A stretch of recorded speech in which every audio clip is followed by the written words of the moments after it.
Welcome to the next episode of the College Football Junkies. My name is Mark. My co-host Montana is right here to my left. This past week was a pretty big week. We got our first college football playoff rankings.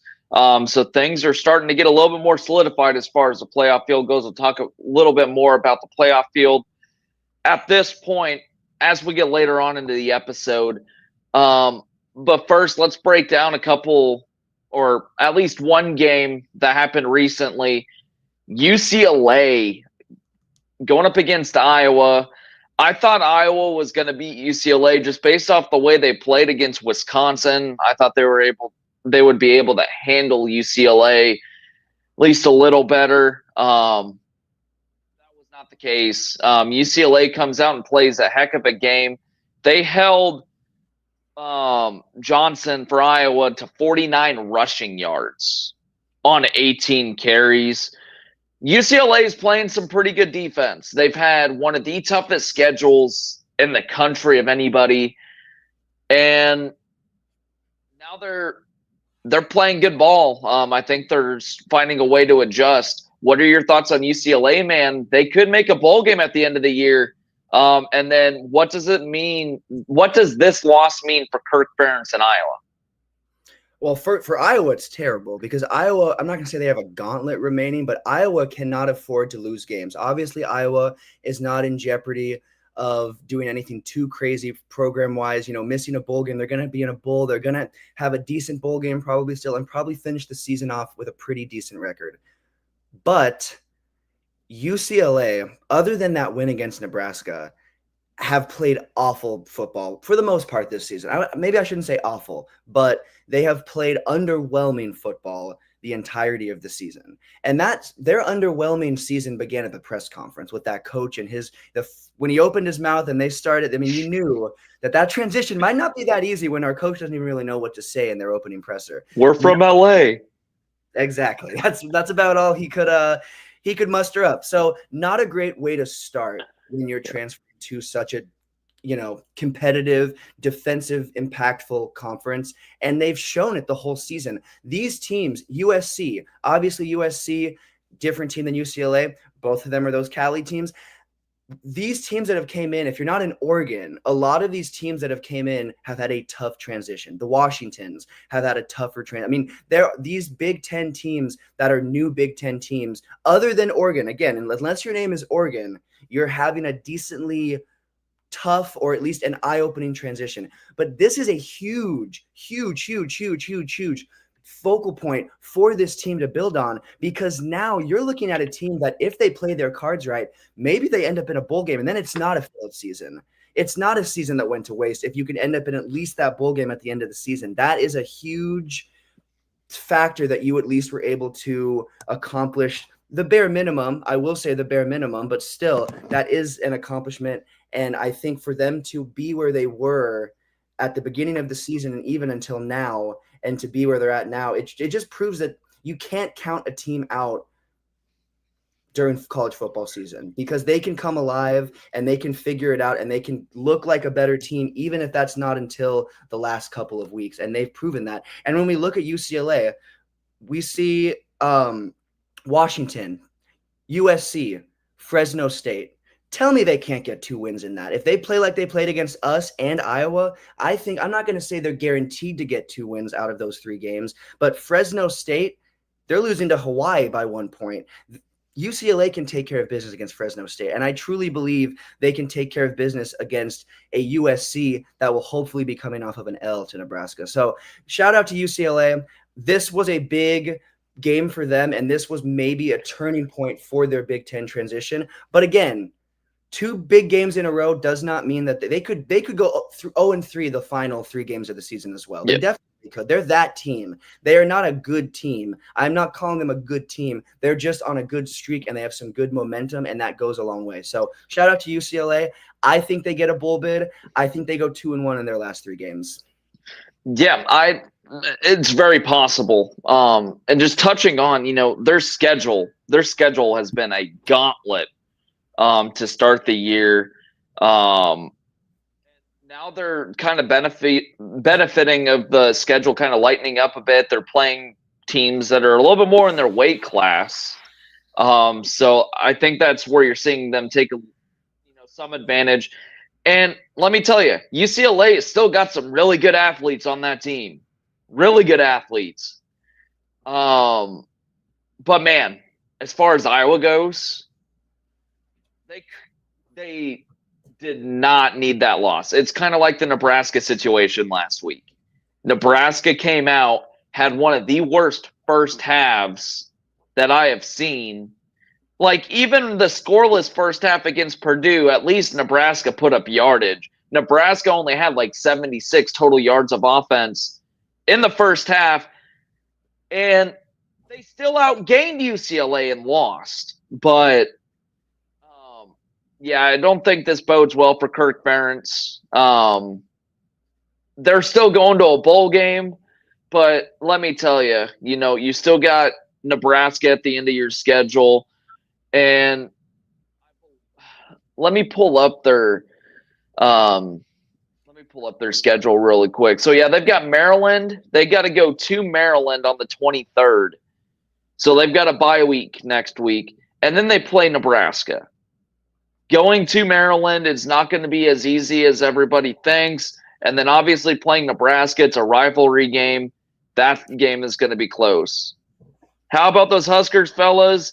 It was rough last week, but they fought back. I'll just keep it at that. But yeah, they finish out with Maryland and Nebraska. They go to Maryland, then they play Nebraska at home. We'll see how they finish out, but they very well could end up 7-5,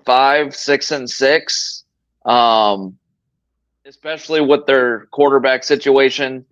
As far as, the Husker situation, Nebraska obviously lost to UCLA last week. Oh my God. All the hate already. 100-0, man. That'd be a game. Well, yeah. Speaking that, Iowa has no offense whatsoever. They'll just score all those points defensively. That's what he means. Their offense isn't even as good as they have been. But yeah, they've not a good loss. Not a good loss if you're in Hawkeye country. We'll see how they bounce back here in a couple of weeks against Maryland. Moving on to our 11 a.m. slate, we've got the Minnesota Golden Gophers going up against the Rutgers Scarlet Knights. Minnesota is currently a 6.5-point favorite. After Rutgers started 4-0, they really fallen off.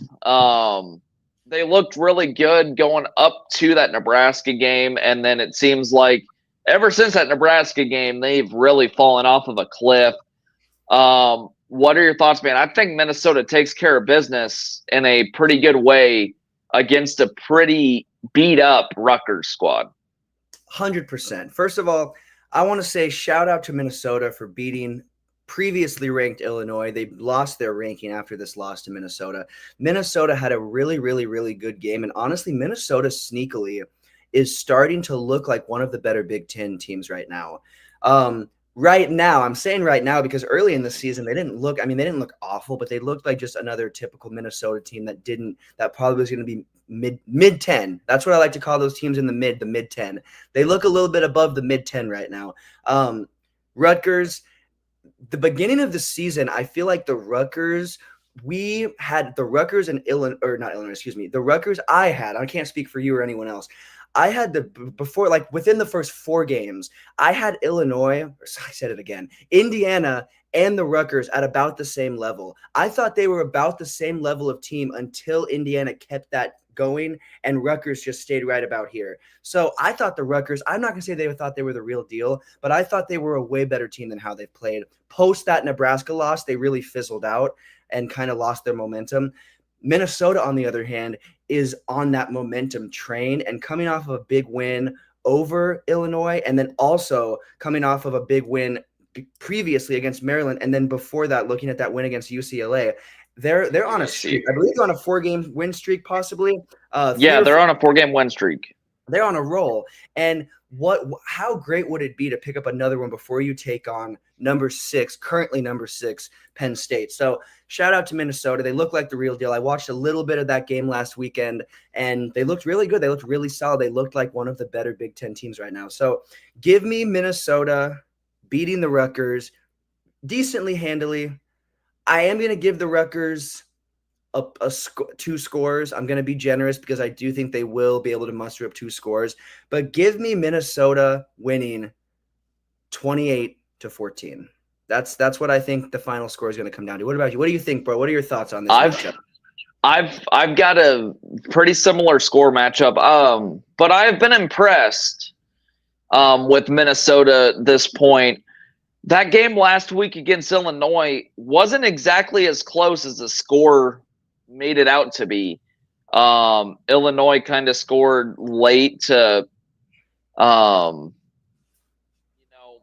of make things a little bit more respectable. Minnesota's playing some good football. Give me Minnesota. I'm giving Rutgers 1 less point than you. Give me Minnesota 28, Rutgers 13. Okay. I can see that. I can see that for sure. I think the Rutgers, I don't see breaking 15 points. I don't see them getting to 20. Could it happen? Possibly. But if anything, I think Minnesota scores one less touchdown maybe. If any score difference major is different, I think it's maybe Minnesota doesn't get to that 28 mark. But I think Minnesota could even probably get to that 35 mark. Probably and above possibly if they keep opening it up. But I just think we'll see enough defense from the Rutgers and we'll see enough life from the Rutgers that it won't get too out of control. But Minnesota is going to control the entire game. They're going to control that. Their momentum is going to be there. They're going to control the pacing. Minnesota, once again, I would have put them a couple weeks ago and I would have called them the mid-10, but they're above that now. They look like one of those better teams. And so I do think that they finished the season on a really good note. I believe after this they have Penn State and then Wisconsin. I think this is the game that Penn State drops. I think Penn State, this is a game that they will, I don't want to say easily drop, but I think that Penn State has proven that they have holes, and so I think Minnesota could easily, possibly, very well put those on display when they play them. So I think Minnesota could finish the season with a win against Penn State and then a win against Wisconsin, and then we're looking at, what, a 9-win team? Yeah, we would be looking at a 9-win team at that point. I can see that totally happening. Yeah, absolutely crazy turnaround in Minnesota, especially after the beginning of the season that they had. Props to Coach PJ Fleck for kind of turning that ship around. Moving on to another game here in the 11 a.m. slate window. We've got the Syracuse Orange going to Boston College. Kind of a historic matchup. It's they meet 100 years after their first matchup, so it's 100 years of them going up against each other. Kind of a crazy stat right there. Currently, Syracuse is a 2-point underdog going to Boston College. What are your thoughts on this matchup? Well, first of all, Syracuse has been a team that has just kind of been up and down. They've kind of been a little bit of a roller coaster ride. They've had some games where they looked great and some games where they've looked terrible. I think this is going to be a close game. I think this is going to be a matchup that goes down to the wire. I think it's going to be around a 1-score to 10-point victory. But I've got Syracuse winning. I've got Syracuse coming out on top. I think for me, I see Syracuse being able to control it and hold on enough against this Boston team to pull off the victory. Is this Syracuse team as good as one might have hoped, especially if you're a fan of the team at the beginning of the season? They definitely have shown their weaknesses very, very, very, very much on display in several games. And even if that's not been a loss, you have seen their inefficiency and a little bit of sporadic and all over the place offensiveness and just a lot of different things that have compiled into either losses or close games for them. But I think they pull it off because I do think that they're looking more relaxed. They're looking maybe like they found their footing a little bit more, and I think this is a good team to show that again. So I think it's going to be a 1-score game. I think it's going to be a decently high scoring affair. I've got Syracuse winning in, again, I'm not going to call it a like last second, 2 minutes left drive. Could end up being that, but I think we're going to see Syracuse win on a drive in the last 5 minutes. And I think give me Syracuse winning 35-28. I like that. I like that prediction a lot. I've also got Syracuse. I think Syracuse comes out. I think they can handle business. I don't get why they're a 2-point underdog, considering that Syracuse is currently sitting at 6-2, and they've looked like the de facto better team than Boston College in the ACC this year. I think Kyle McCord has a pretty good game. Give me Syracuse 31, Boston College 17. I do think Syracuse plays the control game, and I think they control the clock a little bit more to give Boston College a little bit of a hard time. And yeah, I just think Syracuse just has a couple too many athletes that Boston College can put up with. We'll definitely see how that goes starting at 11 a.m. On the CW. Moving on to our 2:30 window, we've got the number 3 Georgia Bulldogs going up against number 16 Ole Miss. Very interesting matchup, man. Georgia, even though they're 7-1, talk about a team that has been on a roller coaster. All their games, it seems to have like a roller coaster of emotion with them. What are your thoughts on this Georgia Ole Miss matchup? Do you think Ole Miss can pull off the upset and hand Georgia their second loss? I do. I really do. I think Ole Miss is a really, really well-coached team, and I think they can easily get lost in that mix of teams in that conference because of how many great teams are in the conference. But they are very, very, very much so one of those top teams in that conference still. And I think this matchup is their statement game. And I think this matchup, I mean, beating a top 5 team boosts you into playoff talk more than likely after this week, or at least close, and you have time to get there beyond this week. So I think it's going to be a close one. I think it's going to go down to the wire, but I do think Ole Miss pulls it off. I've got Ole Miss winning by 3 to 7 points, but I'm going to go on the lower side and say they win 38-35 against Georgia. I also like a little bit of a higher scoring matchup here. Give me Ole Miss's offense is pretty high flying.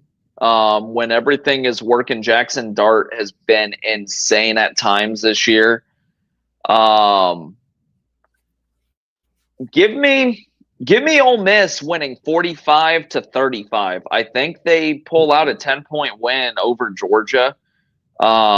Georgia, even though they're 7-1, they have been inconsistent in some of these games, even though that they won. You look at last week, incredibly inconsistent to Florida, and Florida is not a great team. Well, Ole Miss is definitely a little bit better than Florida.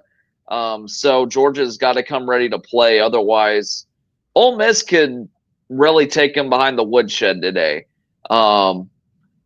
Another really good matchup that we'll have to keep tabs on. That game is on at 2:30 on ABC and ESPN Plus. Moving on to another game in the 2:30 window. This is a number 23 Clemson versus Virginia Tech. They're going to Virginia Tech. Clemson's coming off of a very questionable loss to Louisville.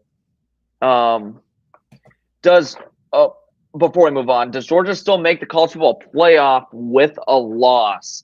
That would put them at 2 losses. I would say it just depends on how they lose today. Yeah. If Ole Miss comes out and whoops up on Georgia, I don't think there's a way that Georgia makes it. It would make the conversation very interesting. I would think it would be more so it would put Ole Miss in the playoff. I do think Georgia would stay in because I do think it's going to be a closer matchup. What are your thoughts on that question, man? I think Ole Miss would get it. I think Ole Miss would get in. I do think Ole Miss with a win over a top 5 team that boosts your stock a lot.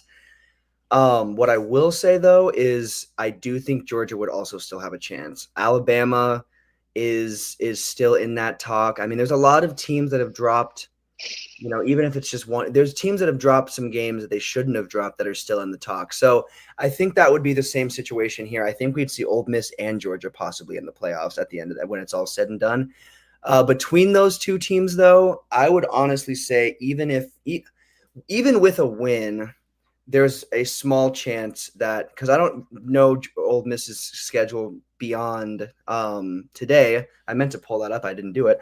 I don't know their schedule beyond today, but even with a win today, because that conference is so competitive, there is no telling if their next game is a win or not. But with momentum, with a win over Georgia, it could be.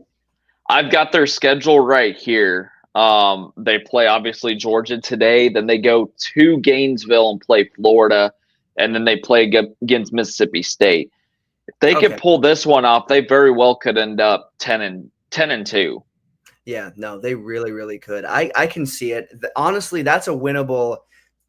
Florida proved that they were up for the task of going head to head against Georgia, and I believe we have a matchup with them today where I believe they will prove again that they're ready to go head to head with these top teams. But I still think if Ole Miss can pull off this win against Georgia because of who Georgia is and all the games that Georgia has almost lost or the games that they've looked not great in, if Ole Miss can be that team to do that, I don't want to sit here and make a prediction and say they're going to win out the rest of their games, but they could. They absolutely could. With a win over Georgia, I mean, that is their mountain they have to climb, and once they're over it, it's a pretty easy walk down. So I think they get that win today, and I think they're in the college football playoff talk. But Georgia, it'll be interesting. I think with a loss today, Georgia's going to be pushing it close to that bottom of that bracket. Well, yeah, and one more thing I would like to add to my answers, like I do think this game will benefit Ole Miss more than it would Georgia. I think it would hurt Georgia quite a bit. Considering, Ole Miss is a decent team. They're 7-2. You look at Georgia; they're 7-1. They're one of the clear-cut favorites to go to the SEC championship. But could really shake things up because if Ole Miss can really exploit Georgia today, I could see Georgia dropping another game, possibly.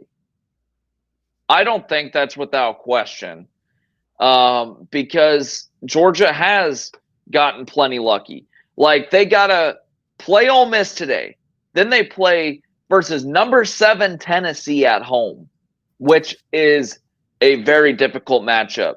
Then you've got to play a bye week in UMass. And then you play Georgia Tech, which that is not a gimme of a rivalry game.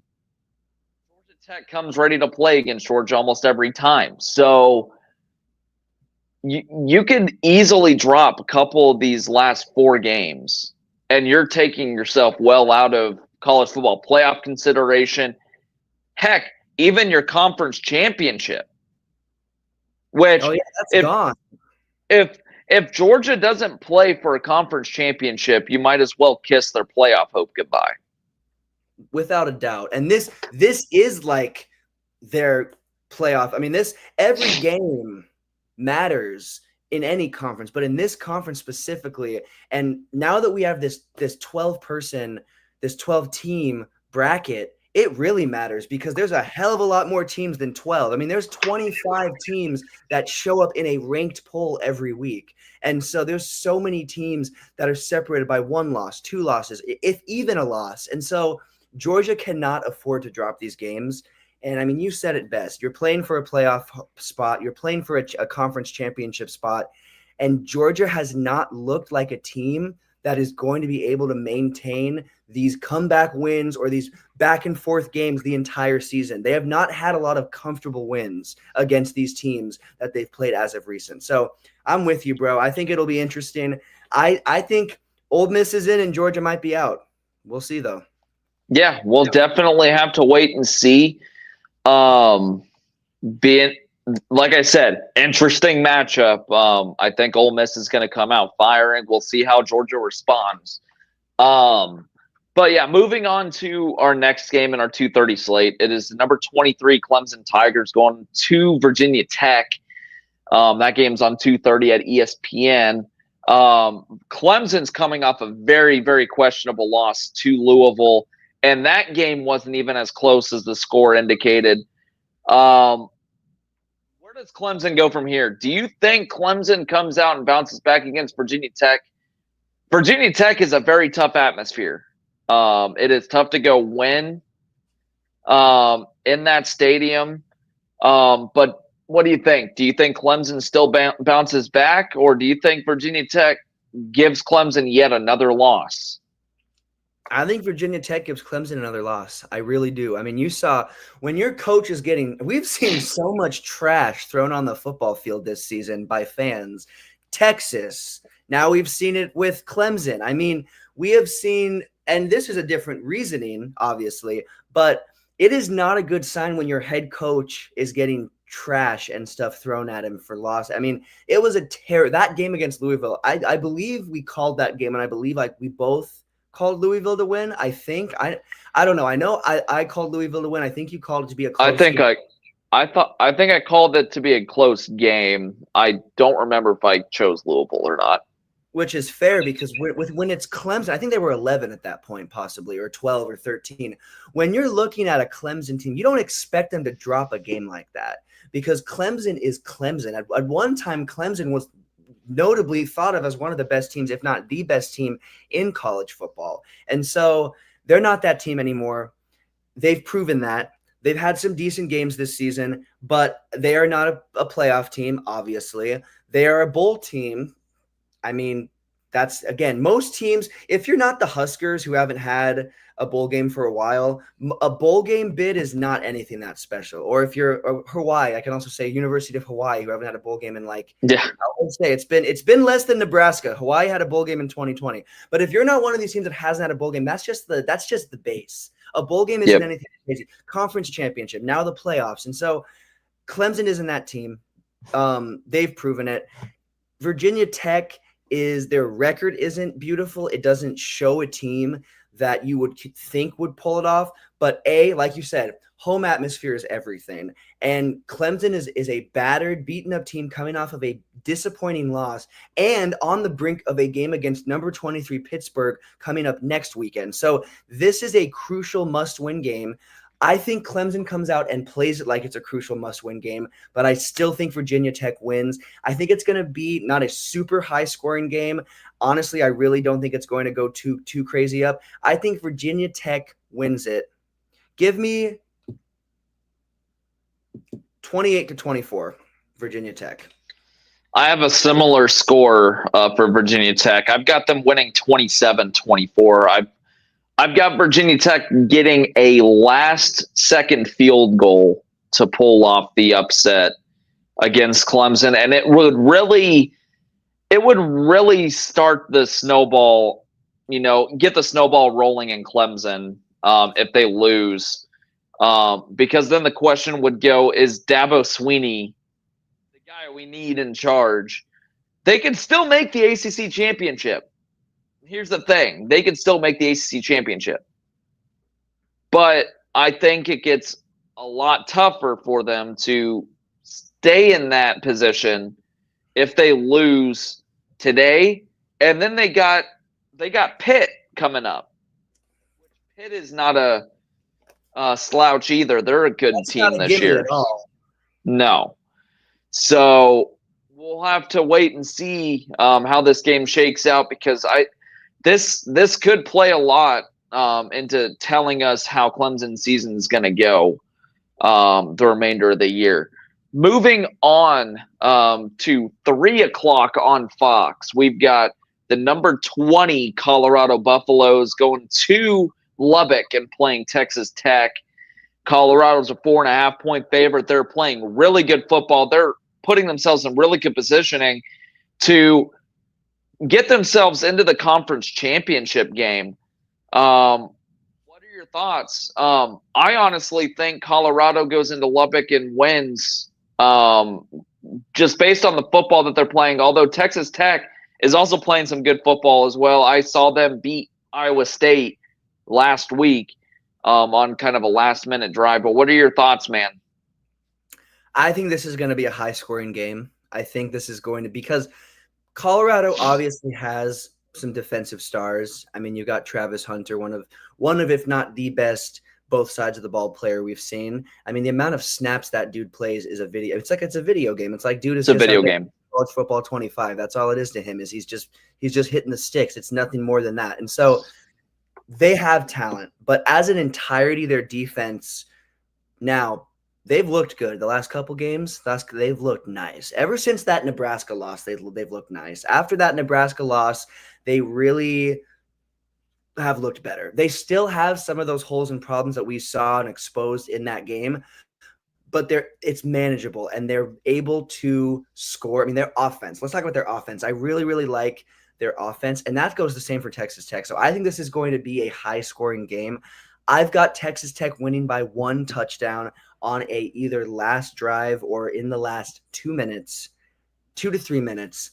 Maybe Colorado gets the ball back and has one chance to go for it. Hail Mary, whatever, make it happen. But I've got Texas Tech winning 42-35 in a high-scoring back-and-forth game. Texas Tech, I wouldn't be calling this game as Texas Tech had they not pulled off that win against Iowa State. Now, you didn't score 42 points against Iowa State, obviously, but Iowa State is a far better program than Colorado top to bottom, in my personal opinion, as an entire team. They don't have a Travis Hunter. They don't have a Shador, but they are a better team top to bottom looking at every position. And so Texas Tech showed that they are able to compete against one of those teams, and I think they'll come out and I think they'll beat Colorado by 1 score, and I think we're looking at Texas Tech looking pretty nice. And would this be Colorado's second or third loss of the season?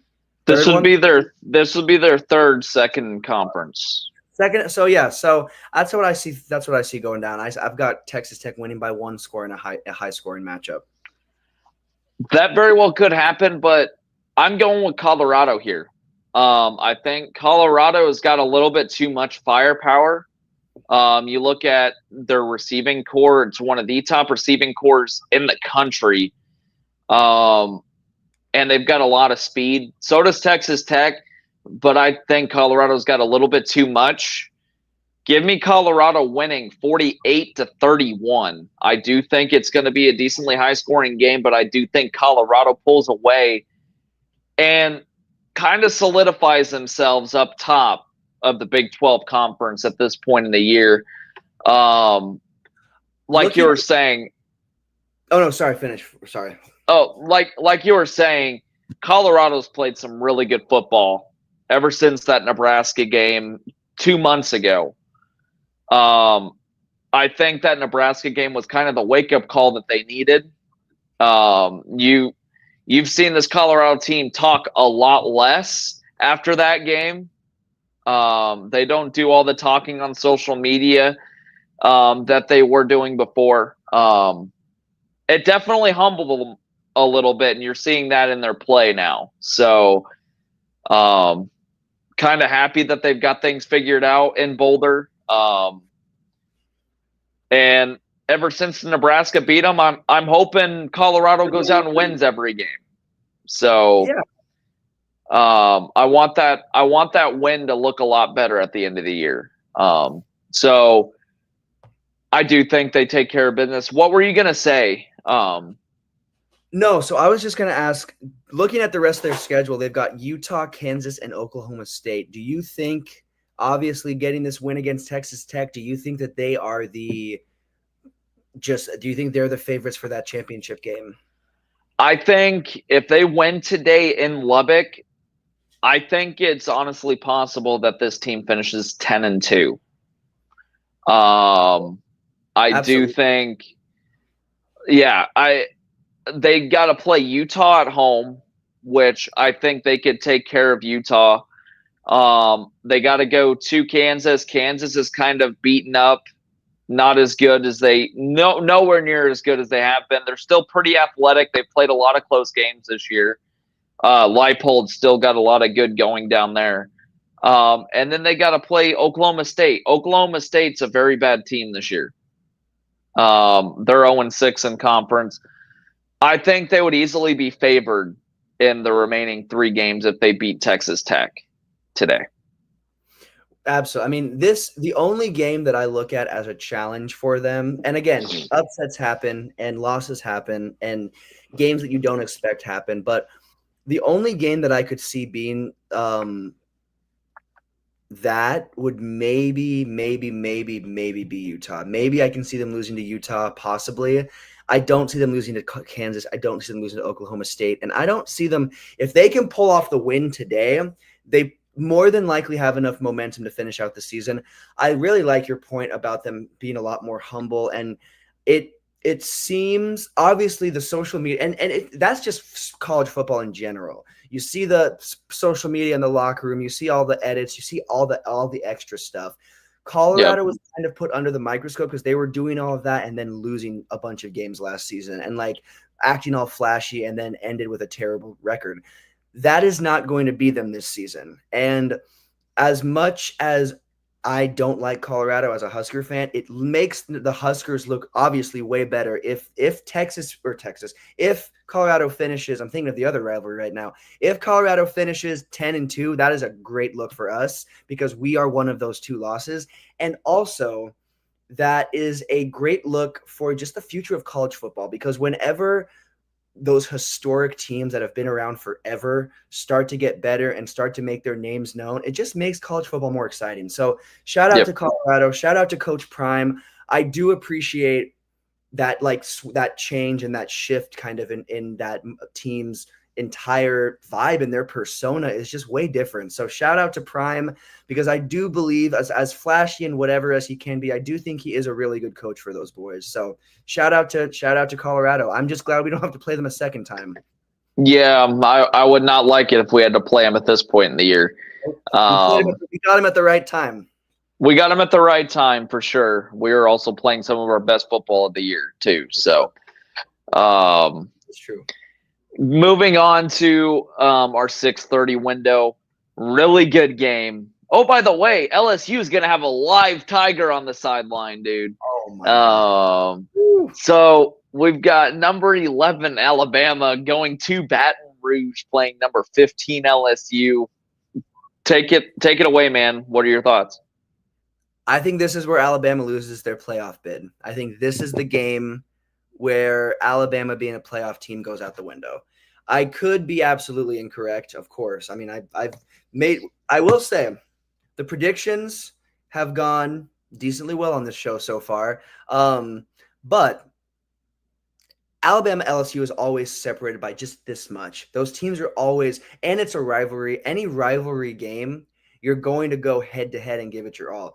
This is, in my personal opinion, this is Alabama's last real competition of the season. This is and again, any game in college football, you can't count an opponent out, but this is their last marquee matchup of the season. And in my personal opinion, if they lose it doesn't matter if you beat Mercer or Oklahoma or Auburn. If you lose this game, I think you lose your playoff bid. I really, really, really, really, truly do. Now, will that be how they look at it when they're making the final bracket? Possibly not, because I do think after this game, Alabama wins out and beats Mercer, beats Oklahoma, and beats Auburn. I've got LSU winning today, though. I really do. I think LSU has proven that they are able to get it done. They're currently 6-2. They've had some disappointments. 2 of those losses have been disappointing losses, and they've had some games where they've looked not the greatest, but they're looking more like that early 2010s LSU squad with the talent and the cultivation that they have. So I've got it being a close game. You're not going to see a blowout. You're not going to see a game separated by 3, 4, 5 scores. You're not even going to see a game, in my personal opinion, separated by 2 full scores. I think it's going to honestly be not a super high scoring matchup. I think it's going to be not low scoring, but I think we're going to see the defenses show up, and I think we're going to see both teams have some really successful defensive drives and some really nice stops that end some of that momentum that both teams can have offensively. So I think it's going to be a 10-point LSU win. Give me 31-21. And now Alabama only scoring 21 points. That is a low score. But I think they only get, maybe they get to 24, maybe they get to 28. But either way, LSU is scoring 31 points. I can maybe make it 24-31. But either way, I've got it being a 10 to 7 point loss for LSU or for Alabama. I'm leaning LSU. I think that atmosphere is going to be rocking. I think LSU's got a little bit too much firepower for that Alabama defense that has struggled at times this year. Give me LSU 35, Alabama 24. I think LSU wins by 11 today. And I think they get one step closer to potentially making it to Atlanta for the SEC championship game. If they can stay with one loss, they're going to be right there in that conversation. So we'll have to wait and see. But I do like LSU's chances today against Alabama team that's no longer coached by Nick Saban. And you can tell the discipline. You can definitely tell it's different. It's a whole different. I mean, they're still winning games, but it's not the same, and it's not going to be the same. It's just no.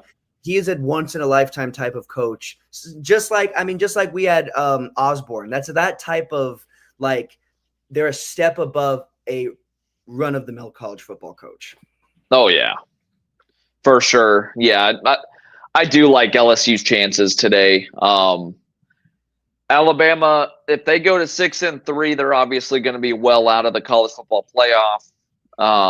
That would put them at 3-3 in the conference.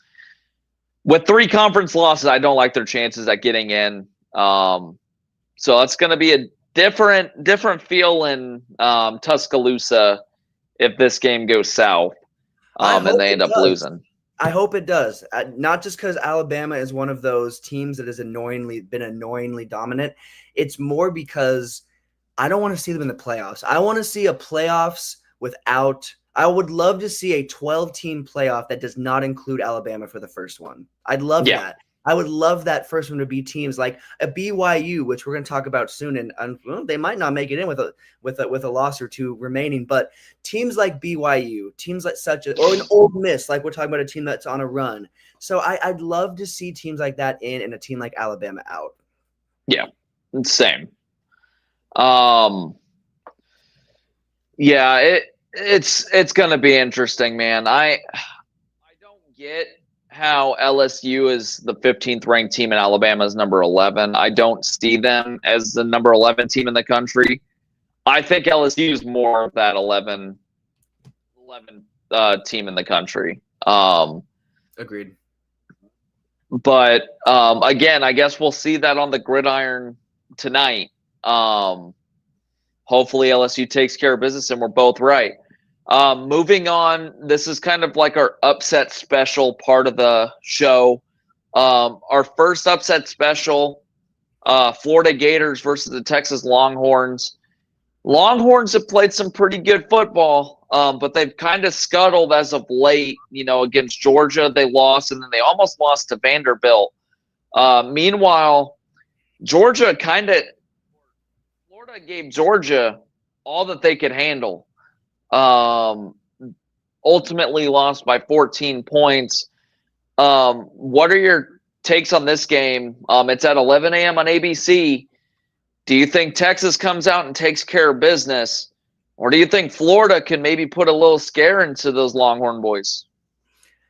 I think Florida is going to make it a game because they've proven against top-ranked opponents this season that they can make those games competitive. I don't have them winning. I have Texas winning. Texas is not going to sleepwalk this game. I really, really don't think they're going to, because you can't sleepwalk against this Florida team. But I think the first half it's going to be neck and neck. I think we're going to go into halftime with a score separated by a touchdown to 10 points. I really do. I think I can see it being like a 14-10 or a 14-7 type of going into halftime, or maybe 17-14, something along those lines. I think it's going to be a very Texas fans are going to start sweating just a little bit. We come out second half, out of halftime, and I think Texas opens it up. I don't think they win by like a blowout, and the second half is a whole different game than the first. But I think that they comfortably play the second half and win. But again, I do have Florida keeping the bill close. It's not going to be a 2-score, 3-score. I have this maybe being another 10-point game. I really, really, really do. I think that it could go 34-24. That's my prediction. I think 34-24, and I think Texas wins it. And of course, 10-point win and keeping that run going. But Florida's proving that they can play these boys. They can go up against all these teams. And even if they're not ranked or not having the biggest success in the win-loss category, Florida is pushing these teams. So I think they'll push Texas, but give me Texas by 10. I like that pick a lot. You look at Florida's last 5 games. They played Georgia relatively close. They blew out Kentucky. They lost a extremely close game to Tennessee. Beat UCF, whooped up on Mississippi State. They've played pretty tough. And oh, by the way, it's supposed to rain in Austin at game time.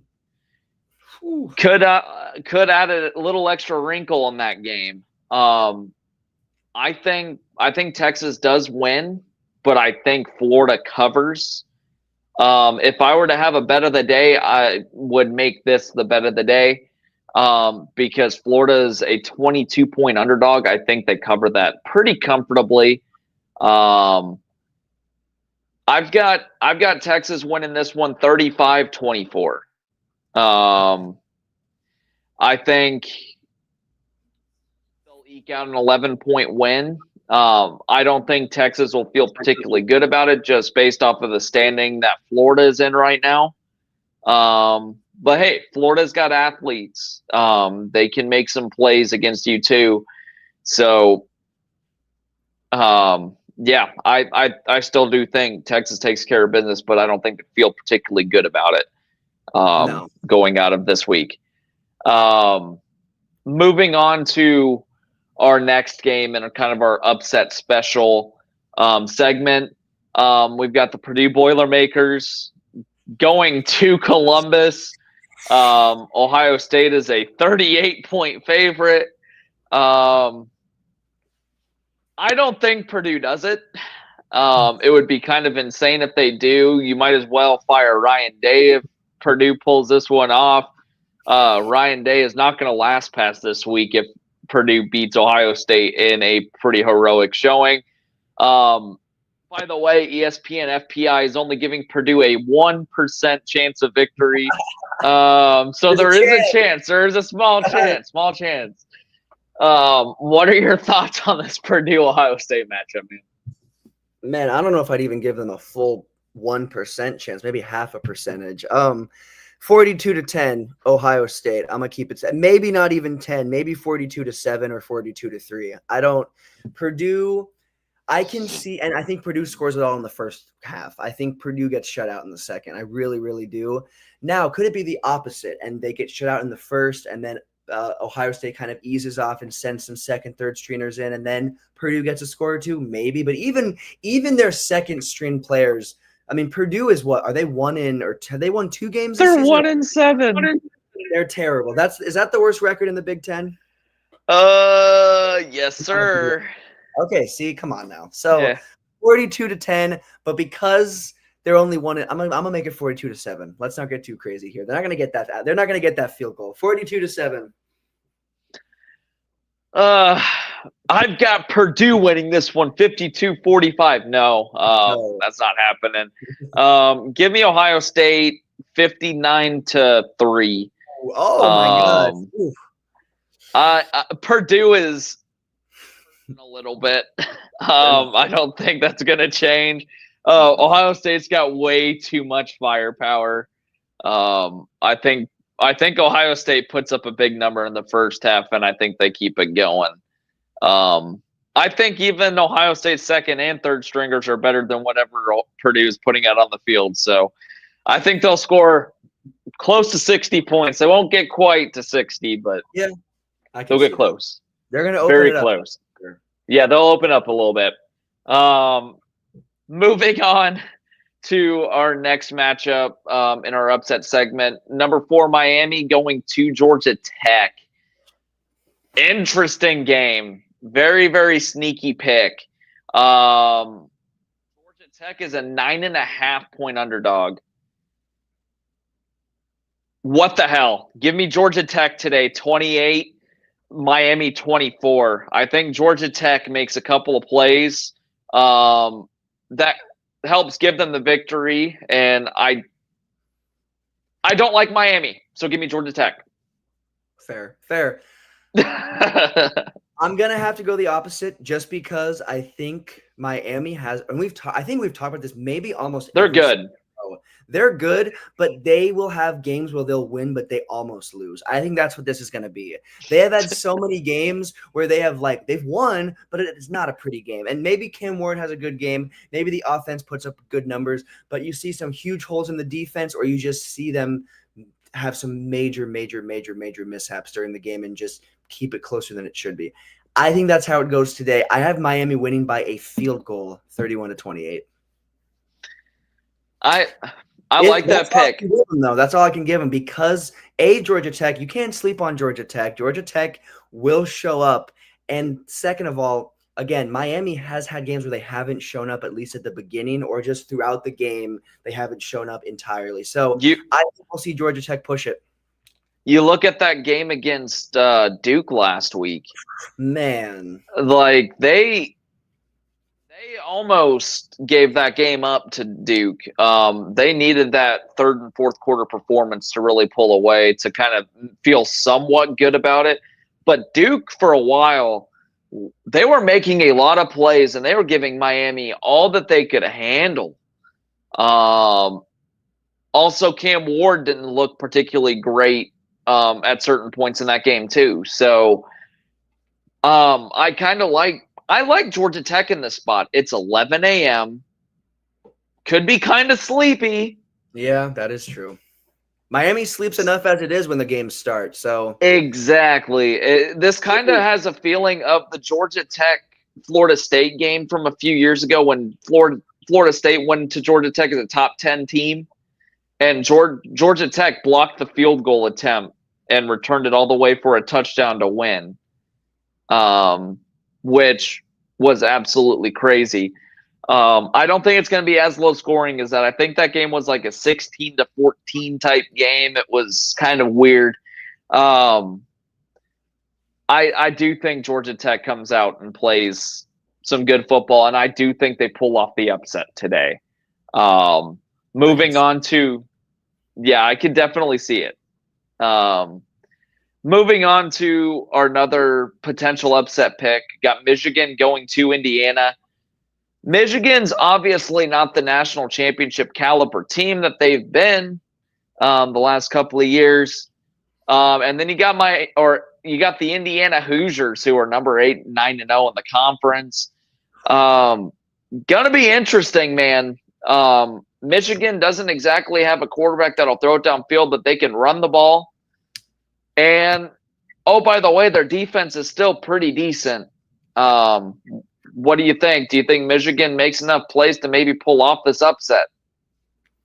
I'm calling this one an upset. I think Michigan pulls it off. Now, again, Indiana, it almost feels wrong, even though I do truly believe that Michigan wins it. It almost feels wrong to call it, because I have underestimated Indiana several times on this show. Really, only in the episode before we played them, I was very much like, "Oh, they're not. We got it." Of course, at that point in the season, with how we looked, it was also very understandable to think that. But Indiana's the real deal. I mean, you could put them up there with the Penn States and the Ohio States, and then you definitely can, because they're up there in the rankings with them. They're in the top 10 with those top tier Big Ten teams. But the difference is Indiana hasn't been a top tier Big Ten team for as long. And they also, in my personal opinion, I don't think they have the legs to make an undefeated season through the Big Ten. That is such a gauntlet and such a hard thing to do. Any conference that's tricky, any conference, SEC, any conference is hard to get an undefeated bid. But it is so tricky because any given game in the Big Ten, you could drop it. Unless you're playing 1-7 Purdue, you're probably going, or 1-8, whatever it is, you're probably going to get a competitive game no matter what. Michigan are the defending champs. That's another fact. They lost a lot of the players that made them the defending champs, and they just don't look like the same team. But you said it best. Their defense, bro. And that defense wins games in the Big Ten at the end of the day and in football. But defense wins games in the Big Ten. And so I think that's what we're going to see. I think we're going to see a decently low-scoring affair. And I think give me Michigan winning by one score, 28-21. And I don't think it's going to be like last drive, last 2 minutes. I think we're going to see them win earlier in the fourth, and then we're going to see some defensive stands back and forth, and then we're going to see Michigan on top. So give me Michigan 28-21. I like that. I like that pick. I'm also putting Indiana on upset alert, but I do think Indiana ekes this one out. But I do think Michigan can win it too. Give me Indiana winning 31-28. Ooh, I don't feel particularly good about it. I do think Michigan's going to be able to make some plays. I do think Michigan still has better athletes at certain positions. I do think Indiana has a distinct quarterback advantage, but I do think Michigan's offensive and defensive line, they're big. They're big up front. I think they can take advantage of a smaller front in Indiana. But here's the thing. We said that when Nebraska played them too. Facts. Iowa's in trouble. Iowa is definitely in trouble. Who's Iowa play next? Not to throw us off. I'll look it up really quick. Iowa plays Maryland. I don't think they're in trouble in that game, but you never know. They've dropped it to UCLA. Maryland is kind of sneaky. They don't have the record that you would think of a pretty decent team, but they still got offensive firepower. Iowa does not have offensive firepower outside of their running back. No.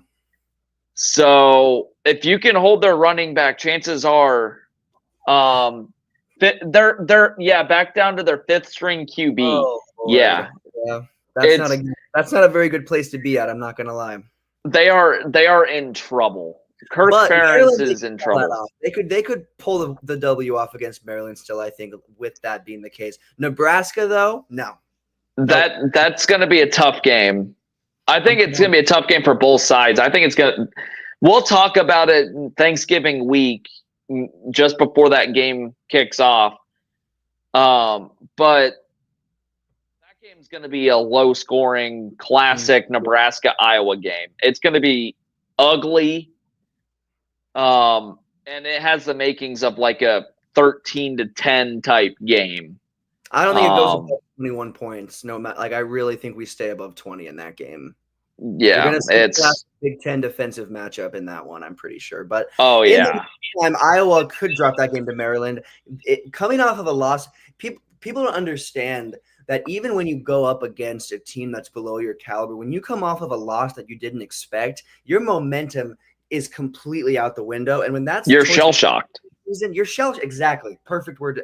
And at the end of the season, being shell shocked is the worst place to be. So yes, I would agree. Iowa is in trouble, I would say.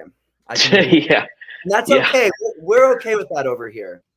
Yeah, we're okay. We're okay. That makes us feel a little bit better, especially if Nebraska can beat USC next week. Our offense is 26th in the country in red zone appearances. Yeah. It's rough.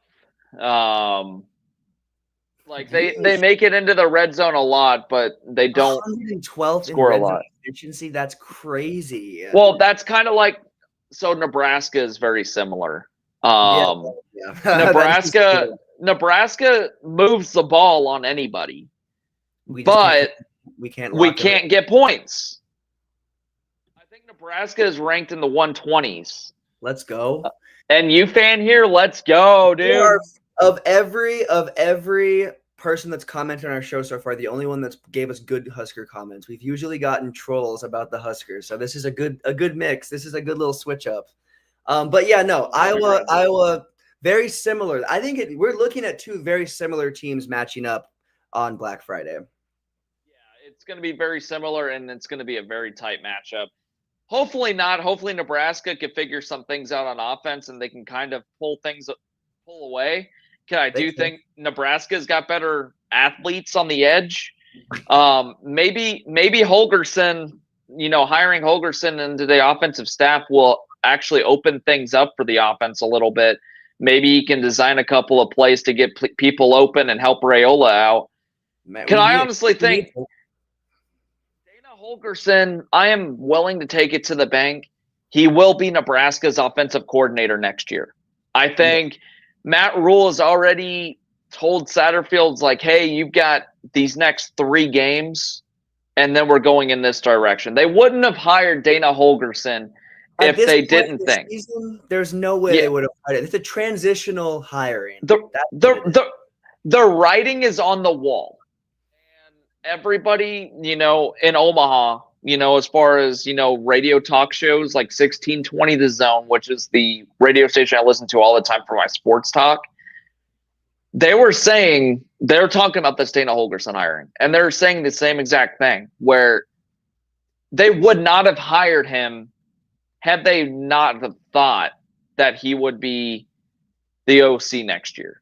Mm-hmm. Satterfield hasn't done anything in his coaching career to act like he's not worth almost $2 million a year to be an offensive coordinator. What the hell has he done? I'll take that. Pay one of us that to go do it, bro. We'll get it done. Dude. Anyone. Because like you said, he doesn't have the resume to deserve that type of money. Dude, if they would see the stats that I put up on College Football 25 on Heisman, dude, they would love to have me as their OC. I would love to be paid Satterfield money. I don't think they'd love me. I throw a lot of picks. I throw like my quarterback. I did like the create a team. I made a Hawaii team, and my quarterback, which is me playing quarterback, so I throw like 3 to 4 picks a game. So I don't think they'd love me too much. Efficient. I might get. I won the Heisman with Raiola in his first year. We got to play head to head sometime. We got to fire. You got a PS5, right? I've got a PS5. Roll's making terrible decisions. I don't think he's making terrible decisions. I think he's more so learning. Yeah. I think learning is definitely in the first few seasons with his other teams. I mean, we're I don't want to say we're ahead of schedule, but looking at where we started and looking at his first few seasons with his teams he played at before, not counting the NFL, of course, he's a builder. He builds teams, and I truly think that I still think we're going to be a 6-7 win team, a bowl team, and super. I mean, that's a huge jump. We haven't been to a bowl game since what, 2016, 17? 16. So I get it. This is a little bit of a bottoming out from the momentum we had at the beginning, but even finishing with that 6-7 wins after a couple of disappointing losses would be huge and proves that Matt Rule is not just. I mean, Eric Bieniemy. You have Eric Bieniemy on the sidelines at UCLA. Eric Bieniemy is a good offensive mind. That is a good point. His hires are buddies. Well, you're seeing it here where they're going to fire a couple of his buddies here because they're not working out. Satterfield hasn't done anything in his coaching career to warrant what he's being paid. Not at all. You need to score more than 18 points a game to win in the Big Ten. And that's why he hired Dana Holgorsen. Dana Holgorsen, outside of 2 years in his coaching career, had offenses that averaged damn near 40 points a game. He can coach offense. He's a hell of an offensive coordinator. Eric Bieniemy at UCLA is a hell of an offensive coordinator. I mean, you look at what he did in the NFL as well as in college. He is a damn good offensive mind. There's no shortage of good offensive minds that are worth the money that Sat is being paid right now. And we're seeing the mess with Satterfield transpire. And, oh, by the way, let's not bring up – oh, wait, we'll bring it up. we'll bring up his press conference from a couple of weeks ago when he was asked, what yardage per play would you like? And he said 4 to 6. Averaging 4 yards per play, which takes into account to every play that you have. That includes all the big plays downfield, all the plays for loss. If you're averaging 4 yards per play, that puts you literally 126th in the country in offensive efficiency per play. It was bad. Bad answer. The dude cannot answer anything without getting any flack for obvious reasons. He's not prepared for this position. He's not prepared. He's not. He's the level of, because this is an important. The Huskers are enough. We have some Johnny the Jet. I mean, we have some of the most legendary offensive players ever. And of course, you're looking at 70s, 80s, 90s. A lot of them are before we got to the 2000s. But even in the 2000s, Amir Abdullah, Kenny Bell, I'm going to go Westerkamp. I mean, you could keep going on. Even Martinez, as in Taylor Martinez, I would like to add, not Adrian Martinez. We're going to go Taylor Martinez. There's a lot of players that have shown that this is a place where good offensive players want to go if the right mind is there. Shout out to Bo Pelini. He had it figured out. To this day, I don't think he ever should have been fired when he was fired. That's a story and a talk for another day. But again, looking at the history, especially on the offensive side of the ball the Huskers have, he should have never been hired. And why was he hired? And that is a great question. Also, not really why was he hired, but why was he given what he was given money-wise? There's a lot of questions here, and I will say I think a lot of that is going to come out this offseason when Matt Rule makes it official that Satterfield's gone. And he'll have to, because even if we win out the rest of our games, if Satterfield stays, fans are going to call for Rule's head, because Satterfield has proven he can't have a consistent season from game one to the final game of the season. So we need to have that coordinator that can. And obviously, Rule bringing in another person, I mean, that is a sign, that is a transition to a new future for this offense. So I'm really hoping we see that in our next game against USC. And I think we will. I think we'll see that already. We'll see changes. We'll see big offensive changes and having that bye week is a blessing. That is such a blessing with this new coach, with this it gives us a chance to actually get on our feet before that USC game. So I mean, Satterfield, I couldn't agree more. I think that was not a great hiring, and he has proven that this season many times. But I don't want to say Rule is, I mean, Matt Rule came to a Nebraska team that was a dumpster fire. We had some talent. We obviously have the donors. We have the stadium. We have everything. But Frost left us in a terrible place. And I'm not just going to blame Frost, because you can't just blame Frost. It goes beyond just Frost. But Rule had to take a team, which he has done with his other teams. You'll notice he has taken these teams and built them into teams that compete for the conference. And I still think that's what we're going to see with this team. I mean, this is year 2, and I still think I'm still going to stand on it to right now until the end of this. We could be talking, we could lose to USC and lose against Wisconsin. And before the Iowa game, I'm going to say we're going to get our bull bid and we're going to beat Iowa. And I still, to this season, don't think we're finishing with only 5 wins. I don't think so either. I think, like I was saying before, I'm a coach, and I think Rule's a CEO and not a head coach. We'll see this offseason. We'll see it this offseason what happens.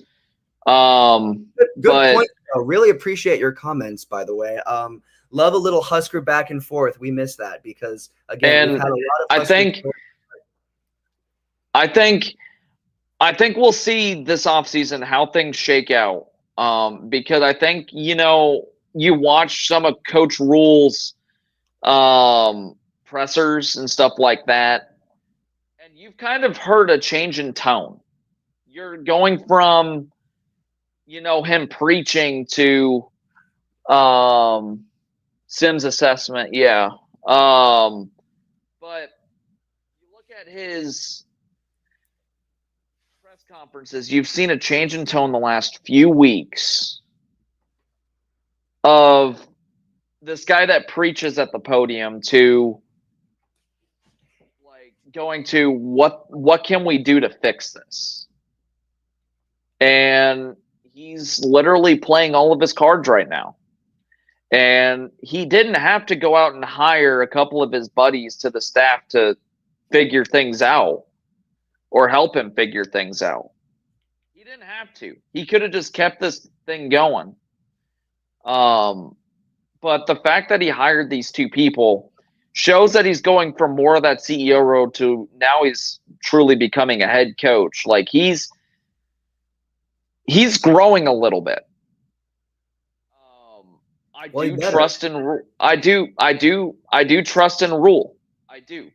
Me too. I trust in Rule more than I did Frost when he got hired. I, in a way, was actually kind of worried after Frost got hired here. And then he had his first press conference where he was extremely bullish. And I'm like, this is not going to end well. It did not end well. Did not end well. What did he win? Like 10, 12 games? I think he won 10 games. It was rough. But you look at how this season's gone. I've seen a lot of growth from Rule. I really have. I would agree, earlier this year, he would have been more of that CEO. But I think now he's starting to transition into more of the head coach other than the CEO. He still needs to be a CEO, don't get me wrong. He needs to be the CEO of this business. He needs to get this ball rolling. So there's nothing wrong with being a CEO. Mm-hmm. But he needs to step in and be more that head coach. He needs to have that balance. He said that because if he has that balance, the best college coaches are both of that. The best head coaches have, because you're quite literally in charge. It's not just you. There's so many college coaches on a football squad. So many coaches, position coaches. There's so much that goes into it. So you have to have a little bit of that CEO position, but you've got to have that coach balance. And I do think he needs to find that. And hopefully we'll see that. I think this hiring and hopefully a couple of these changes will show that. Hey, at least there's no rumors that he's partying with players and college students like Scott Frost. That's one improvement. Yeah, I'll take it. And the fact that he's won 10 games in his first two. He's won the same amount of games as Scott Frost in his first two. And the season's not even done yet. So yeah, I don't want to compare him to Frost because Frost was a dumpster. Frost made Mike Riley look like Saban. I'm sorry, like seriously. That I did not like Mike Riley, but Scott Frost was a whole new level of unprofessional and just a whole new level of it was bad. That was a dark, worst time to be a Husker fan. And shout out to all the fans that stuck through because that was a rough time. And we're definitely out of that. And you can tell there's a shift. Even in our losses, minus maybe UCLA, you can definitely tell that there is a shift in who we are as a team. So I totally agree with all the comments about, and there are changes that still need to be made, but I do think we'll see. I think we'll see those changes. I do think we will too. I hope you're right, my friend. I see a lot of red flags. Bill Bush and Mickey Joseph were huge losses, in my opinion. Mickey Joseph would. I'm gonna say this: Mickey Joseph, had he not had his fallout with the law, he would probably still be on the staff. Head though. He actually got Nebraska playing some pretty good football at the end of Frost. He led Nebraska to a win up against Iowa at the end of that year. So all was not lost. No. Bill Bush had a pretty good special teams operation, which, in my honest opinion, I would hire Bill Bush to special teams at the end of the day. Mickey Joseph, wide receiver coach. I would honestly go after Coach Williams. I think he was with Riley. I think, yeah. Yeah, Coach Williams is wide receiver coach because he got the most out of the wide receivers that he had, too. We had a good play with Riley, too, honestly. We had some good players on both sides of the ball under Riley. Yeah. But yeah, we'll have to wait and see how this offseason transpires. I'm not going to be one in the sky is falling crowd. I think everything is going to be okay. I mean, Nebraska football has kind of been bad for so long at this point where I'm not even hurt by it anymore. Look at the players Mickey Joseph mentored. That's true. I think he would have been good on the staff, but obviously, I don't think he would have been a good head. I mean, I don't want to say he wouldn't have been a good head coach. I would have loved to see him if everything Assistant of hadn't some sort. transpired. I would have loved to see him stay on the staff, but again, I don't know about head coach. That's my one. But like I said, he would have stayed on the staff. Yeah. Had he not had his fallout with the law, had he not gotten arrested, he would have been retained by the university. Matt Rule would have found a way to keep Mickey Joseph on his staff. I have no doubt about that. But Mickey Joseph getting arrested kind of forced Matt Rule's hand, and I wish that would have been even just the respect that like a former player, and there's a lot of respect garnered. Mickey Joseph would have been great. That would have been a great positions coach. Didn't work out like that, and obviously we're where we're at. But I think we're on the right track. I still really believe that. But I'm with you. I do. I mean, Mickey Joseph. That would have been. Did he ever get rehired anywhere or no? He's with that. He's with an HBCU school, I think. Oh, sweet, good. He deserves it because he is. Everything that happened, obviously. But if everything was worked through and everything was figured out, people deserve second chances. Yeah. Well, that turned into a longer Husker segment than I kind of expected, but I do appreciate the conversation. We're going to move on because we're coming up on 10:30 Central. We're coming up on the college football slate, beginning. So we're going to go ahead and move on to another game in our upset special segment. Mississippi State, number 7, Tennessee. What are your takes on this one? I think Tennessee wins. I've called Tennessee. I don't want to say called Tennessee out, but I have called Tennessee I think they're overrated several times during the season, at least once. I think they've proven that they are a team that is going to be able to go throughout the whole season, start to finish, and maybe pull it off, because we've seen them bottom out towards the end of the season or towards the middle of the season. You haven't seen that this time. So give me Tennessee winning 2 scores, 35-21. I like that. The thing that Tennessee cannot do is start slow, and they've had slow starts the last few weeks. They start fast. I could see Tennessee winning by 20-plus points. Mississippi State's not very good. I do think Tennessee goes up to a little bit of a slow start, though, but I do think they pull away. Give me Tennessee 38, Mississippi State 13. Ooh, okay. I do think they find a way to pull away late, and it's not much of a game after that. Moving on to another game, it's at 6:30 on NBC. Who would have thought I would be saying this? The 1-8 Florida State Seminoles, man, they're gonna win everything. They're gonna win the playoff, maybe in the toilet bowl. And then the number 10 Notre Dame Fighting Irish. Take it away, man. What are your thoughts? Florida State, upset alert. You got to give it to them. You don't have to give it to them. I'm giving it to them. This is only the other second upset I've picked. I think I picked Michigan. I think this is the only other upset I've said so far. Well, the record, is bad. About the same record as a Purdue, but they're not Purdue. They have some talent. They have some flair. And Notre Dame, I believe it was Northern Illinois, if I'm not wrong, that they lost to earlier in the season. Northern Illinois obviously had a little more respect than this Florida State team, because at that point, I think Northern Illinois was undefeated. It was early in the season. It was like week 3 or 4 or 2, but they were definitely on a win streak and looked like a good team. Florida State is not on a win streak and does not look like a good team. I think it's going to be a super close game, and I think it's going to go down to the wire. 31-28, Florida State. I'm going to go the other way on this one. I'm going to go Notre Dame. I think Notre Dame has played some really good football as of late. They killed Navy in a game that everybody thought was going to be close. Give me Notre Dame in this one, 41, Florida State 13. Okay, so a little bit I'm different not. game than I have going on, but that's okay. One of us I will be right. don't.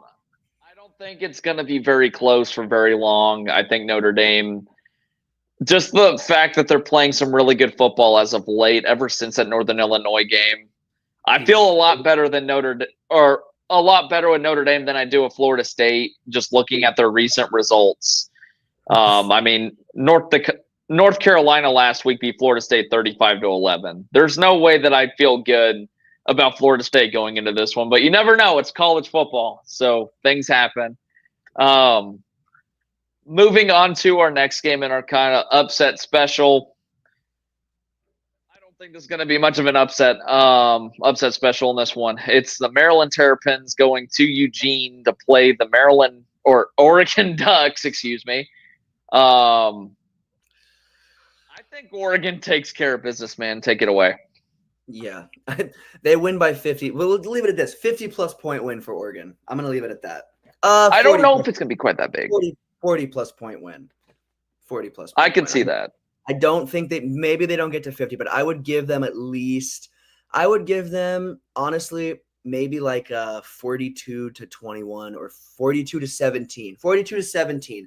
Maryland can maybe string some points together because they're not a down and out team, and I think they'll have an all right first half, but I think Oregon will be too much. So give me 42-17 final score. I've got Oregon winning this one 45-13. I do think Maryland can make this competitive through the first quarter and a half, but I think after that Oregon's talent pulls away. And Oregon kind of solidifies themselves as possibly the national championship favorite at the end of the year. Oh yeah. They're looking good, man. They're looking so good. Moving on to our other game here, it's the Oklahoma Sooners going to Columbia, Missouri, playing the number 24 Missouri Tigers in a classic Big 12 SEC showdown. Used to be Big 12 showdown. Say that, bro, because that is a classic Big 12 showdown. It is a classic Big 12 showdown. Take it away, man. There have been a lot of classic games between Oklahoma and Missouri. Do you think this is going to be another classic between the two schools? Do you think Missouri is going to pull away just based on how Oklahoma's been playing? Missouri wins by 11, 35-24. Okay. I think Missouri, and a little more background for that pick.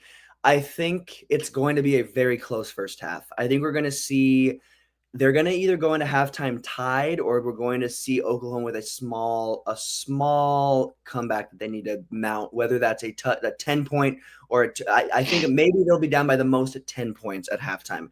But I think second half, Missouri takes care of business and wins 35-24. I just think they have too much for Oklahoma. Oklahoma has been a really disappointing team this season, and they've had some okay wins and shown a little bit of life, but I don't think they show that against Missouri. I think, and it's at home for Missouri, yeah? It's in Columbia, Missouri. I mean, being in Columbia, Missouri, they're going to show up for that game. So 35-24 final score. I've got Missouri winning. No upset here. I've got Missouri as well. I've got Missouri winning 27-13. Okay. I think it's going to be a little lower scoring, but I do think Missouri takes care of business. It's going to be a close first half, but I think Missouri makes a couple of plays in the second half to kind of pull away. Moving on to our next game, the Washington Huskies going to Penn State, 7:00 on Peacock. What are your takes on this one? I think it's going to be decently close, but I do think Penn State is going to pull it off. I think, and when I say decently close, let me rephrase this. I think it'll be a 2-score game, but that to me is decently close since this is number, I think, 6 Penn State. Penn State is a great team. Obviously, losing against Ohio State, I mean, this isn't Ohio State, this is Washington. But against Ohio State, you saw some things that other teams could expose in their remaining games. And so I think Washington probably has watched enough film on them to keep the game close. But I've got Penn State winning it. I've got Penn State winning. I'm going to give them an entirety of a 2-score win. I'm gonna give. I think Penn State hangs up 42 on Washington, but I think Washington scored. Give me 42-24. Okay. I like that pick. I do think Washington will score some points. Um, Give me Penn State 35-24.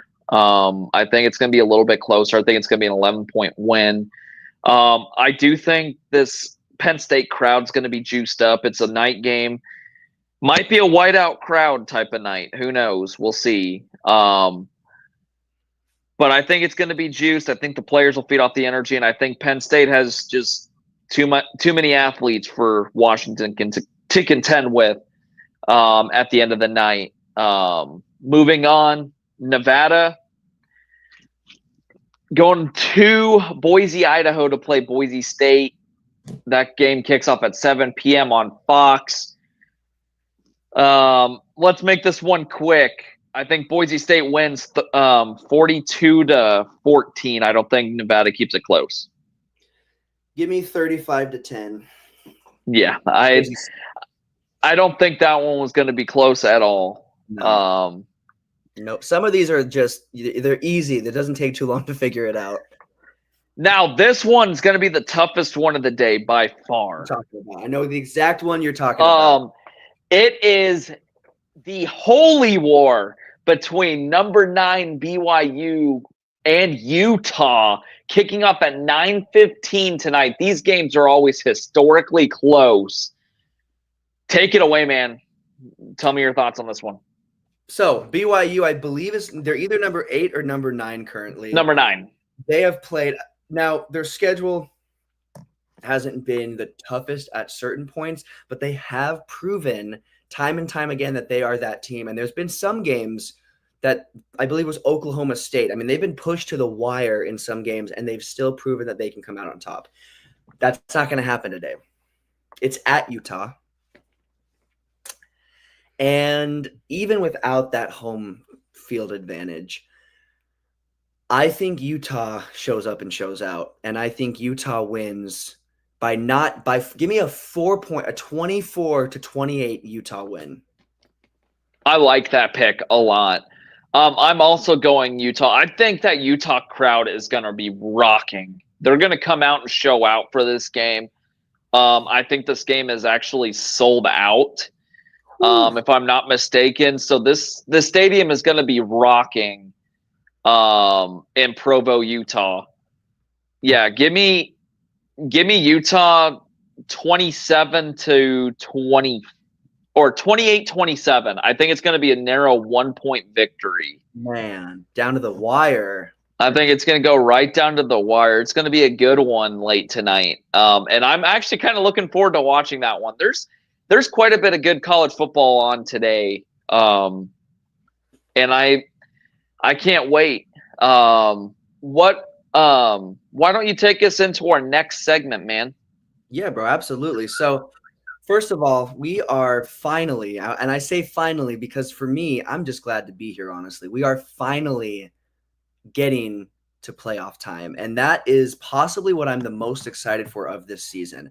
One thing I'm excited for is the hopeful Husker Bowl bid, a couple other things, but the thing I'm maybe outside of Husker football most excited for is that 12-team college football bracket.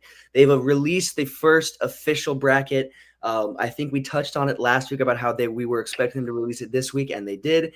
And so my question to you is, of the teams in this bracket, we've already kind of talked about a few teams that we think might get knocked out. But of the teams, my first question of this one is, of the teams in this bracket, who do you think remains at the end of the season? Just throw us some teams you think stay and throw us some teams you think go. I think Oregon. I think BYU. I think BYU stays. Georgia is all depending on what happens to Ole Miss, but I'm going to say Georgia stays as well. I think Miami stays. I think Tennessee is very well in. I think Indiana gets knocked out. I don't think Indiana finds their way in at the end of the year. I think I think it's possible that Ohio State can get knocked out.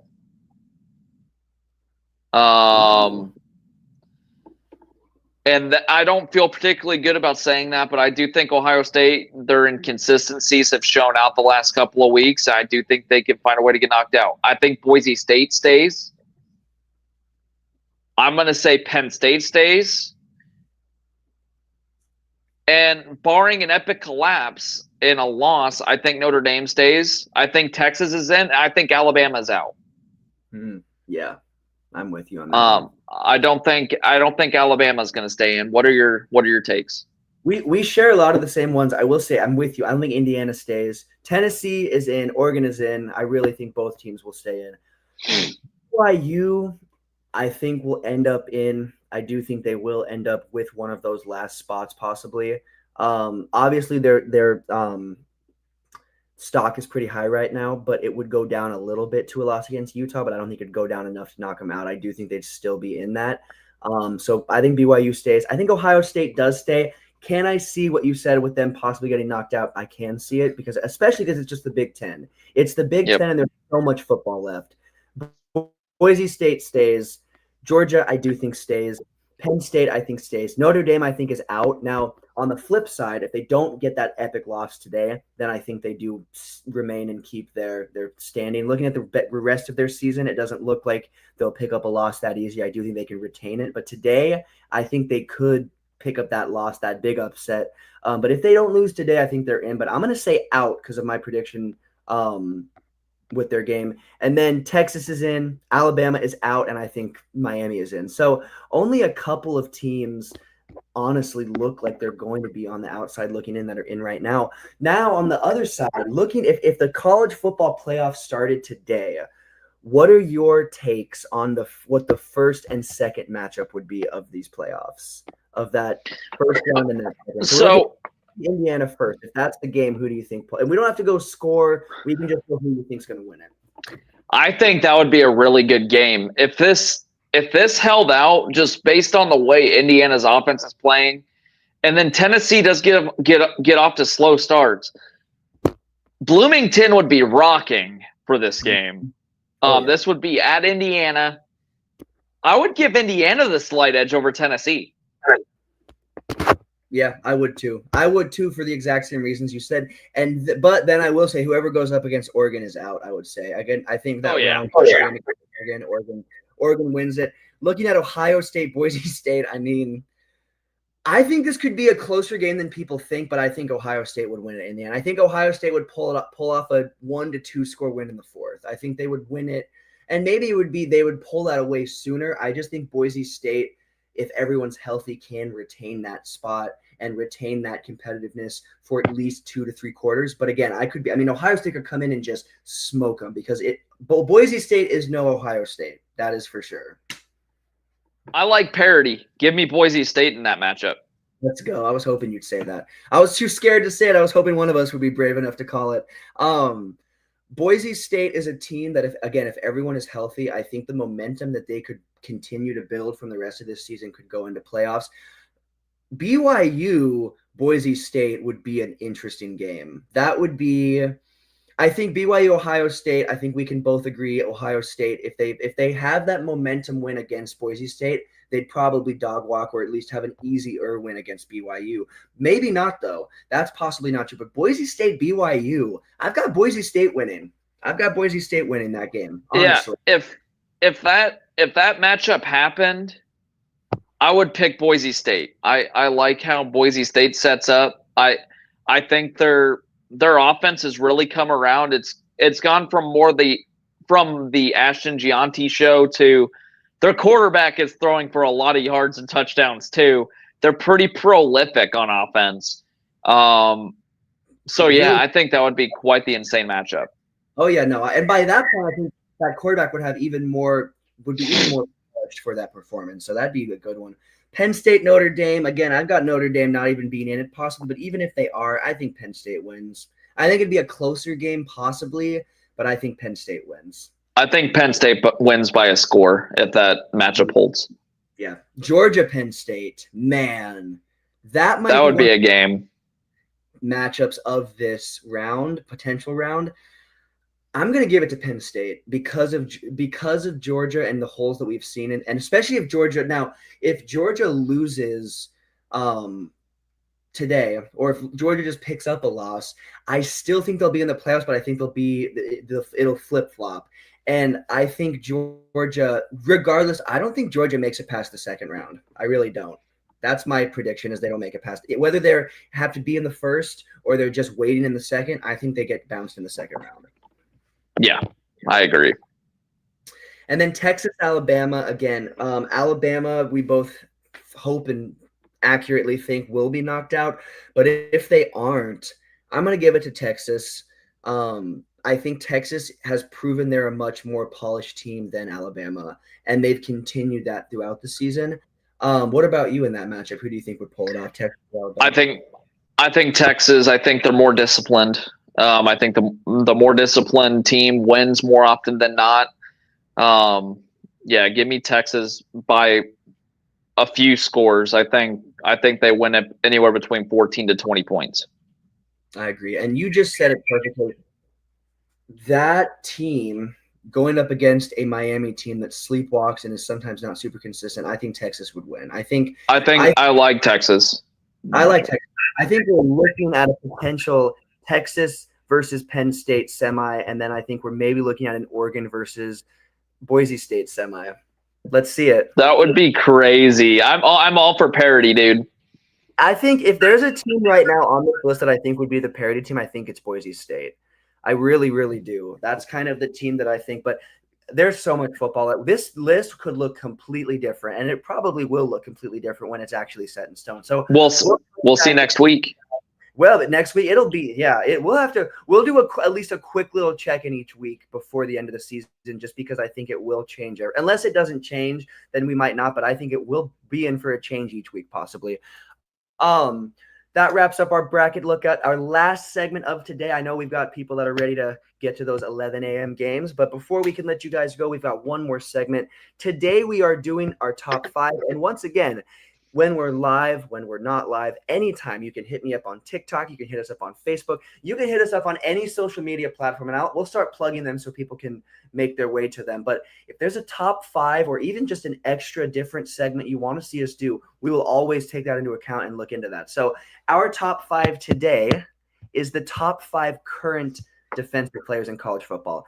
What I will say is there's so many positions in college football. We could have gone positional. We could have gone all time. We could have gone defensive team, but we are going to do the task of defensive player today. So starting us off, number 5, I've got Georgia DB Malachi Starks. He has had a really, really good season. One of the players on Georgia's defense that even throughout the inconsistencies has proven that he is a driving force in what gets those defensive stops done. So I've got to go with my number 5 is Starks. He's a really, really, really explosive DB for Georgia. Yeah, I've got Malachi Starks as well. He's a very sticky defensive back. He doesn't give any separation with the wide receivers that he goes up against. He's definitely going to be a very high draft pick when he gets drafted. Oh, yeah. He's going to be one of the top. At that position, he may be the top, and he may be one of the top just in the class. Moving on to number 4, I've got James Pierce Jr. from Tennessee, defensive lineman. Some of Tennessee's consistency and some of Tennessee's standing strong and not dropping games has come specifically from their defense. And we have seen really, really, really, really, really important defensive stands, and some of the biggest moments we've seen James Pierce Jr. be involved in those. So he's my number 4. He is a marquee player, and he is definitely a key part of that Tennessee defense. Yeah, I'm gonna have to agree. I got James Pierce Jr. as well. He, in terms of getting pressure and getting tackles for loss, he's toward the top of that in those categories on Tennessee's defense. Easy number 4. Absolutely, absolutely. Number 3, we're moving on to a little Big Ten. Actually, my next 2 players are Big Ten. We're going with Abdul Carter for Penn State, defensive end.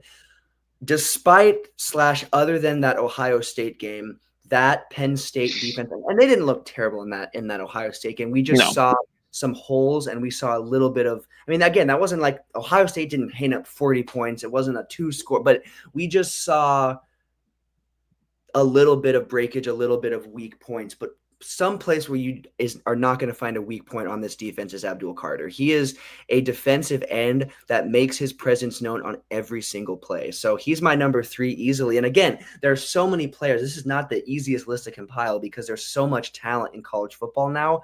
But among them, he's, in my personal opinion, the best, if not one of the best defensive ends. I've got Jay Higgins, the Iowa linebacker, at number 3.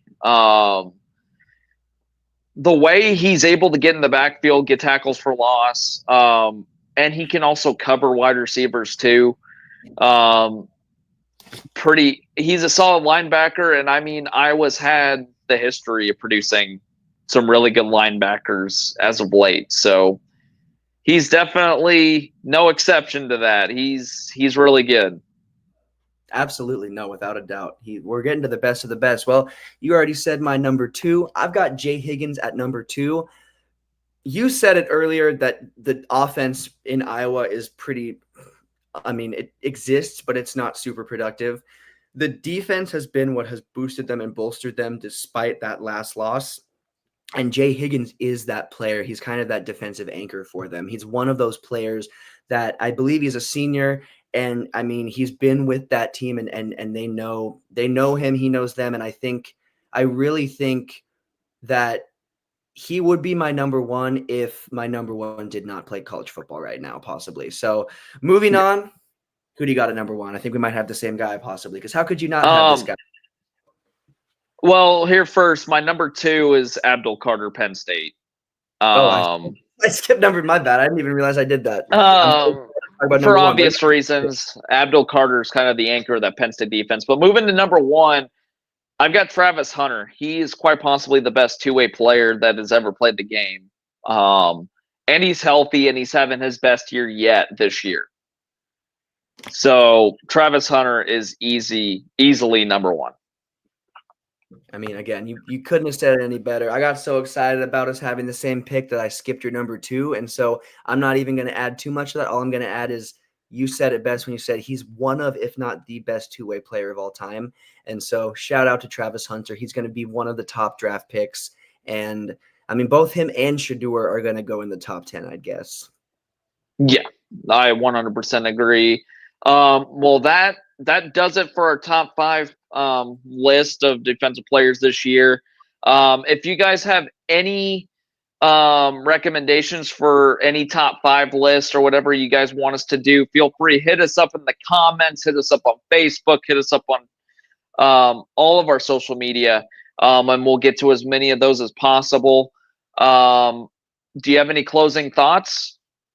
Yeah, I'll actually try to put some links to our social medias in the comments possibly, or in the description if I can. So I'll try to get it. So if you guys want to go to our TikTok, want to go to our Facebook, want to go to, I think we also have our Twitter set up. If you want to go to any of our socials, I'll try to get those links for you guys so you can actually go to them and keep up with us throughout the week before we go live. But that's all I got for today. This was a great show. We've got plenty more college football to bring you guys. I mean, we still have the rest of the regular season. We've got conference championships. We've got bowl games, and we've got the playoffs. So we are so excited to keep this train rolling. And thank you guys for tuning in as always. Have a great weekend and have a great college football weekend specifically. Yeah, you guys enjoy this college football slate. We've got plenty more college football to talk about in the coming weeks. So appreciate you guys for listening, and we'll talk to you guys next time.